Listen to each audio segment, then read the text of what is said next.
Hello and welcome to the Leader of Leader podcast brought to you by the YPO Leadership Development Network. I am Diana Daniels from YPO Greater Europe.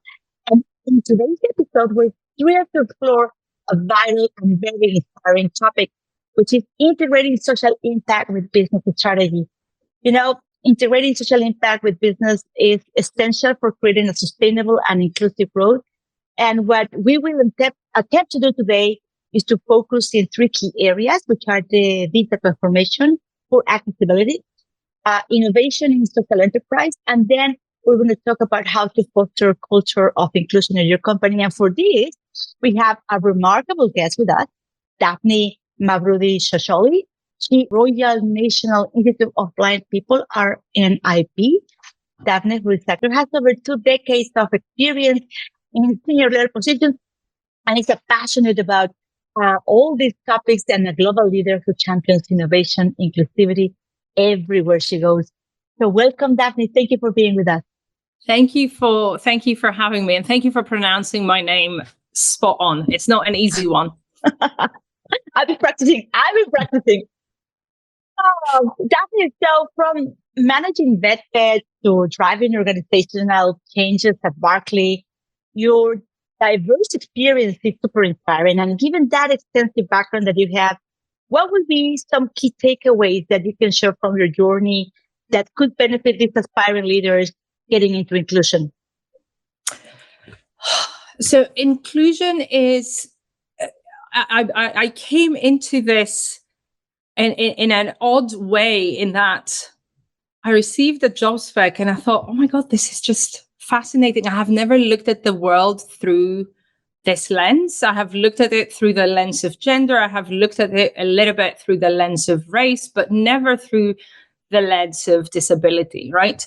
And it's a multifaceted space, and it's one where no matter what industry you're coming from, there is an application in terms of accessibility. So what I found was I could deploy some of the learnings and some of the work that I've done at Barclays, which was very much around change and transformation.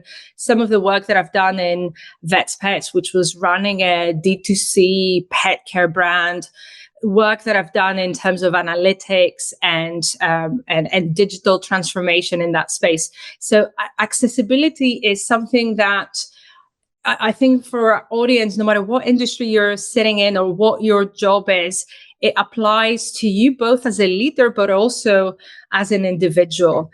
And most of us will be affected by accessibility. The number of people in the world who will suffer with a significant visual impairment is going to double by the time we get to 2050. And that is because of age, right? So a lot of us will be affected by cataracts, or a loved one will be affected by cataracts. We are living longer. Our sight is deteriorating with age, right? And so as leaders and responsible sort of community participants, we have a responsibility to really understand what are the accessibility requirements for the worlds that we're influencing and the worlds that we're building. So that's what brought me into RNIB. It's a fascinating space to be in. Listen, I totally see where you're coming from and why you are doing this. You know, when I see reports on the digital technologies that are revolutionizing the accessibility for the blind and actually the partially sighted, I see the number that you just mentioned, that we're going to be double the people in any way that we see it. The World Health Organization says that there are like 2.2 billion people that have either near or distant vision impairments, which this actually give us like an enormous global financial burden to the companies. I was reading the other day that this actually creates like a 411 billion productivity loss in the company. So how do you see digital technologies enhancing accessibility for the blind and partially sighted? And how can businesses leverage these advancements to create a more inclusive products and services? Yeah. So sight loss is a disability that benefits greatly from technological advancements, right?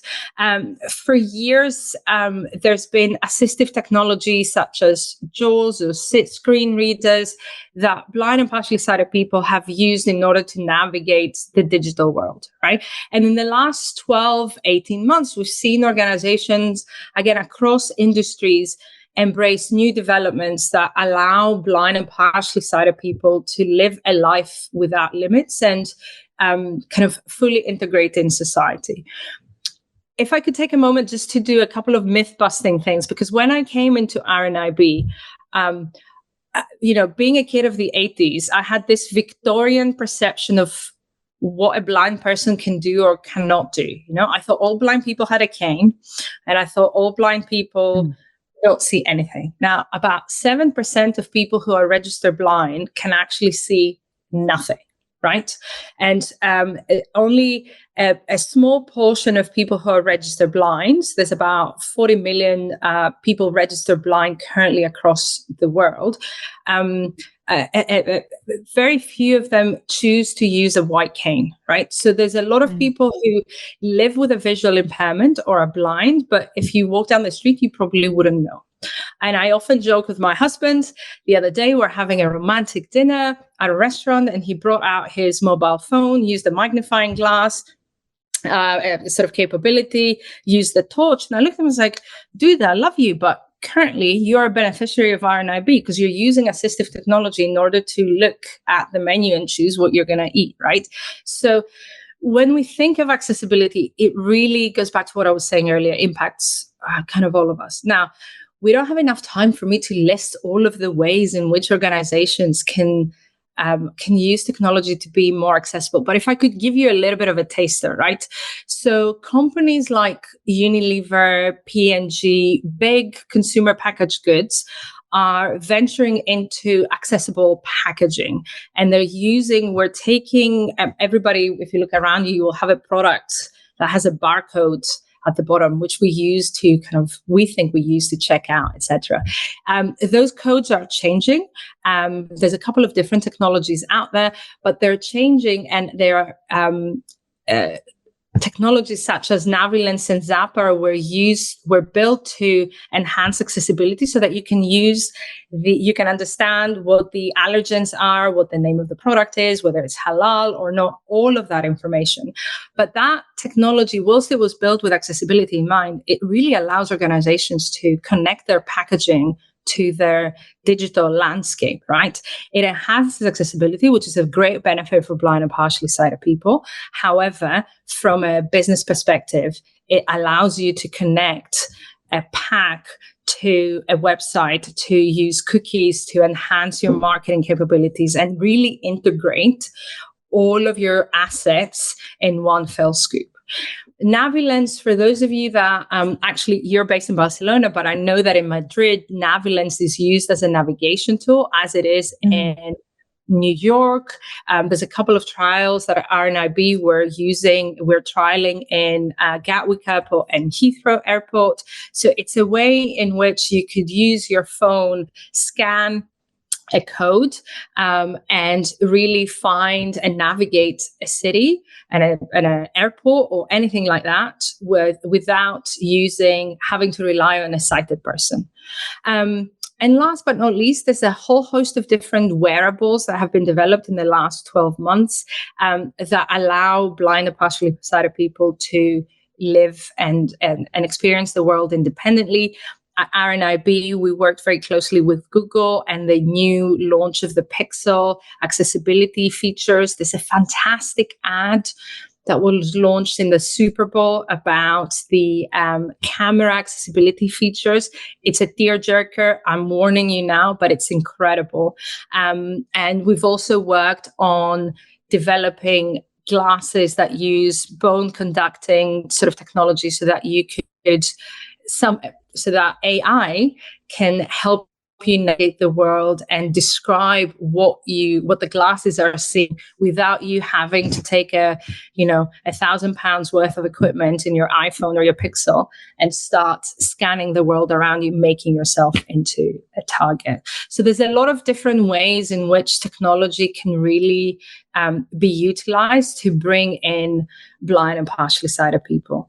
And a key thing to this is a lot of the times when I talk to private sector clients who we do a lot of work with, one of the things that I advise is don't put accessibility at the end of your R&D fund. Or we're going to develop a product and it needs to do X, Y, and Z. And oh, by the way, at the end of the process, it needs to be accessible, right? Legislation is tightening up. There's a new European Accessibility Act that's coming into effect in June 2025. So if you're trading with Europe, regardless of whether you're in Europe or not, the accessibility requirements are only going to go up.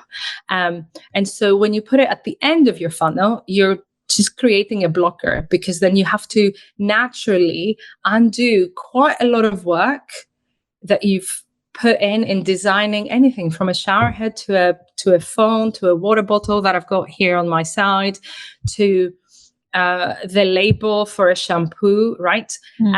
You have to go back to, if not step number 1, definitely step number 2 or 3. There's no reason to do that. Put accessibility at the beginning of the journey. It doesn't contract your creativity. If anything, it provides guardrails. And what I see clients do more and more is become more creative, because the mind is more focused. And then you can really come up with innovative solutions that allow your product, your service, the experience that you're setting up to be enjoyed by blind and partially sighted people as well. What I love about this is that you have covered several areas. You covered the piece of innovation about even how to set up your business and not put it at the end, put it at the top or at the front. Even giving us ideas on how actually this and the marketing strategy can even come. So the way that I see is just incredible how these social enterprises can balance profitability with purpose, and yeah. I was at a conference and I cannot remember her name. She runs brands for P&G in all of Europe. I think her first name is Taide. I cannot remember her last name. I'm sorry. But one of the things that we were talking about was, in Europe, 15% of consumers have either a visual or an auditory impairment, right? And yet only 10% of the marketing communications out there are actually accessible to blind and partially sighted people. So when we talk about innovation, we're not necessarily talking about R&D, right? We're not talking about designing a product from scratch that has accessibility in the center. We're really talking about potentially, there's an untapped market there. If your communications and your services are not accessible, without spending any money or time or energy on R&D, there's a huge opportunity to take what is currently working for sighted individuals and those who are able to hear, and making that accessible to blind and partially sighted people and those that are hard of hearing, right? That could be as simple as alternative text in your digital sort of static campaigns, audio description, which in some instances you can do through generative AI. I'm not suggesting that you design an entire new campaign from scratch, or you set up a new R&D process, or buy new machinery to create new bottles. There's a whole different way in which you can bring innovation, bring purpose into a brand or an organization that allows you to grow as a brand, increase your market share, increase your profits, but also do what is right for the world that we live in. And for and if we see this evolving, more and more, I know there's more companies. If we think about social impact, I was reading the other day that there are about 10 million social enterprises worldwide. Yes, all these 10 million create about $2 trillion in annual revenues, and actually create 200 million jobs. Why is this important? Because if you generate profitability around a social cause and a purpose, then you can continue and perpetuate, hopefully, those opportunities in there. And for us to kind of think or dive in is what are the roles where the leaders of this company, let's think in the traditional business. If you have a traditional business, how you can learn from these models that are already providing this type of profitability with the purpose, and what are the roles that leadership play in driving this change? Where this change should come from, Daphne? From the CEO? Should we CEOs bring an inclusion officer? Where do you see this happening in the typical traditional business of many of us, or many of the people that are watching us today? They are either CEOs or presidents of their organizations, maybe members of YPO too, and they want to implement this change in their organization. Where do they start? So I think that's a very, very good question. One strand of your question was around what is the role of the CEO and the leader, right? And anybody who has been part of any change program knows that change is hard, right? So I think if you're going to go down this route, which I encourage everybody to go down, is in the decision, and the support needs to come from the top. It is nobody likes change. It feels hard. It's not hard. And I was thinking earlier, like, what are the things that I learned in my almost first year of being at RNIB in terms of working with a team that is predominantly blind or partially sighted? And I'd love to share that with you in a little bit.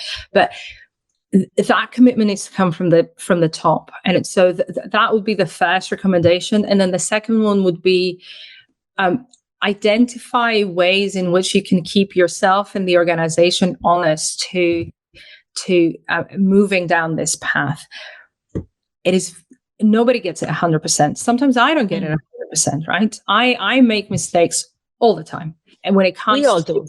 When it comes to, running accessible meetings, when it comes to how do I share documentation that is accessible, and how could you have a conversation like this where if one of us was blind or partially sighted, they wouldn't be inadvertently ostracized or unable to participate, right? But all you have to do is start. So how you managed this? Talk to us a little bit about your experience in driving an organization with this situation in your boards, in your meetings. How do you do? So if I think of my role as a team leader, right? So the first thing that we've done in terms of our kind of recruitment practices is really look at ensuring that we're not disenfranchising anybody, that we're not using language, or we're not partnering with organizations or websites that are inaccessible, right? So you will not see an RNIB job ad on a website that we know is not accessible, right? So you will see a lot of our stuff on LinkedIn, for example, because that would make it accessible. Other job sites are available, right? So that would be one. The other one is we have invested quite heavily, and we're incredibly proud of our building and our office. It is the most accessible building, highly decorated in the UK. It is one of the few buildings that has a neurodivergence sort of certification, right? So we're accessible not just to blind and partially sighted people, but all physical and mental disabilities. And I'm trying to think of ways in which I can share some of those learnings. We do tours of the building, but obviously if you're not in the UK, if you're not in London, that will be a difficult one to do. But more than happy to share some of our learnings with that. So one is bringing people into the organization. Two is having a building that is accessible. And that could be as simple as talking microwaves or liquid level indicators, or ways in which somebody can go from their desk to the bathroom or to the kitchen without necessarily having to deploy their guide dog or their cane or any other kind of assistive technology that they're using. And critical to this is asking. Sometimes it feels very hard to just go to somebody and say, so I have to, and as I said, the definition of blind is quite broad, right? Going back to what you can see and what you cannot see. So very often I will ask, help me understand, do you have peripheral vision or not, right? Can you see me? Do I need to describe my facial expressions? Some people see them, some people cannot see them, right? Like, help me understand so that I can then be better. So we've talked about recruitment, we've talked about the building, and then some really simple things in terms of etiquette in sort of meetings like this. This is happening and being recorded on Zoom. So it's best practice for those that are not talking to be on mute, because bear in mind that somebody who's blind is relying quite a lot on their hearing to decipher what's going on. We advise not using the chat function, especially if you're sharing slides, because what happens for somebody who's using assistive technology is that when you type something in the chat function, the assistive technology will perk up and start reading what somebody has put in the chat function. And so a conversation is happening, but for the blind person, they're hearing two conversations at the same time, or anybody who's using assistive technology, right? Right. And then the other one is raising your hand when you want to speak, so that only one person speaks at any given time. And then in terms of sharing information, we use alternative text on all of our slides. Whether you use PowerPoint or Google Slides, that is, you will find that up there in the main bar at the top.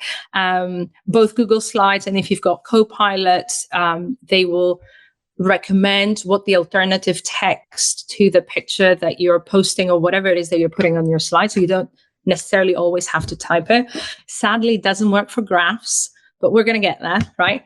I would recommend sharing documents in advance so that anybody who's using a screen reader can listen to the slides before they're in the meeting, so they can, because a lot of us, if we were sharing slides now, you'd be listening to me talking and also reading at the same time.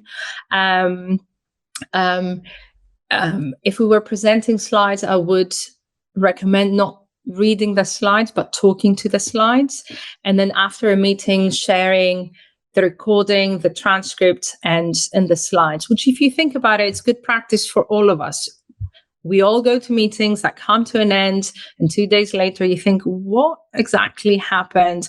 What was shared? I can't find it, etc. So thinking about accessibility at the start makes life easier for everybody kind of later on. One would think it's kind of like obvious, but you're mentioning things that not necessarily you think it through, and creating that environment where everybody feels valued and heard it obviously creates a tremendous innovation and a perfect sense of belonging to the company. And it's a double effort when you're working with disabilities, But taking time in consideration as well, my friend. Apologies. I would like to do a very cool exercise that we have in our podcast, where I'm going to ask you a series of questions, and I want you to respond with whatever comes first to your mind. Are you ready? Mm-hmm. Yes. Okay. What is your biggest leadership challenge? Patience. That came out too. Perfect, because that's what we want. Okay. What is the most rewarding leadership moment?